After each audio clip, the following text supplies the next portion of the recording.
Guys, ngayong 4 na dekada na akong nabubuhay sa mundo, marami na akong sana. Kayo, nafe-feel nyo na ba yung pag-iisip or yung feeling na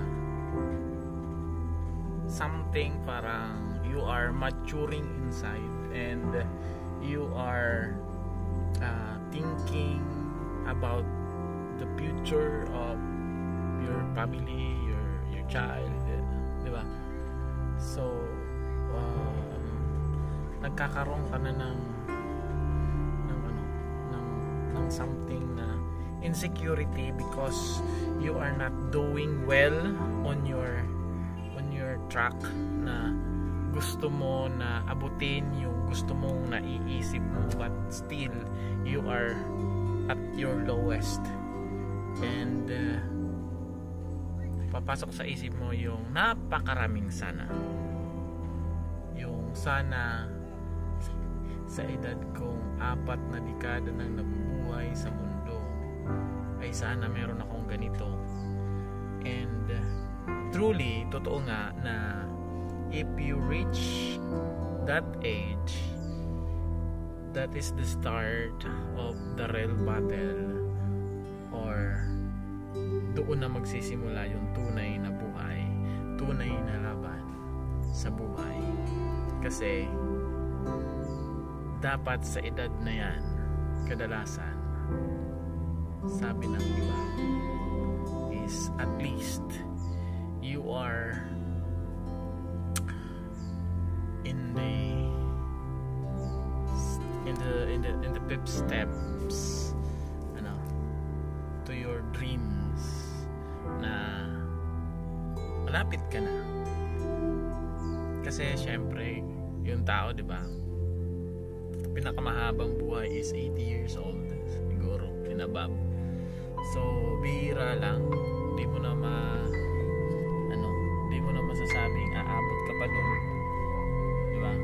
Maybe 60, another 10 years, 50. So the chances to succeed is getting thinner and thinner. So kaya siguro nagkakaroon tayo ng guilt sa sarili dahil naiisip natin, di ba, what would happen if you did not reach your goal, na hanggang dito na lang tayo, di ba? Marami kang sana na-promote ka ng maaga, sana nahanap mo yung mga dinaanan ng mga success stories ng mga taong kilala mo, successful idols mo, di ba? Yung mga at least masasabi natin na meron ng mga financial freedom na sinasabi, di ba? Kasi yun naman ang goal natin sa buhay, di ba? Magkaroon ng financial freedom, yung hindi mo aalalahanin yung kinabukasan mo na wala kang panggasta, pambili ng kung ano para sa mga anak mo or sa pamilya mo. So yun yung goal natin sa buhay. So iba-iba lang yung take up natin. Yung iba, di ba, hindi sila nag-aalala kasi that is the way success they define.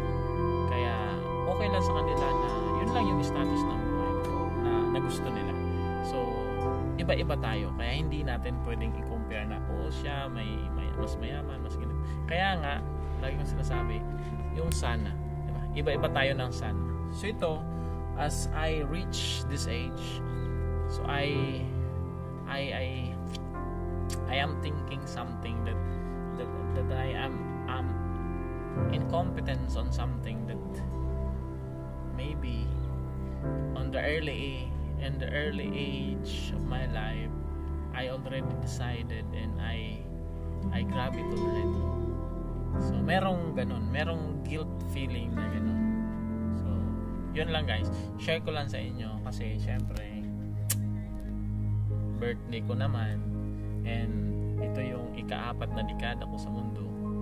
And yan, comment down below if you have something to share like this thing, if you have a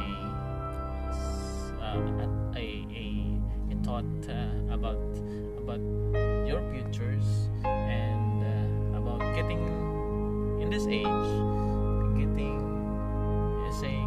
old, diba? So yun, happy birthday, happy 40th birthday. Yun lang, Godspeed. So sana next year, diba, success na yung mga sana natin, matupad na, diba? Napakaraming sana na. Sana, diba, makapasa tayo, mapromote tayo, mag-graduate tayo, mag-boom yung business natin, magkaroon ng professional growth tayo sa trabaho, walang magkasakit sa pamilya, walang mawala sa pamilya, diba?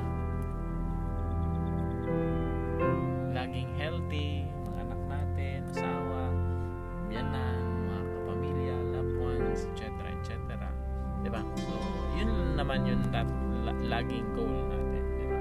At panalangin natin. So hopefully guys, so let's enjoy this day, and hopefully next year they're still there and our community will grow bigger and bigger from TikTok, YouTube, and Facebook. So keep like, share, and subscribe, and follow for more. Bye bye.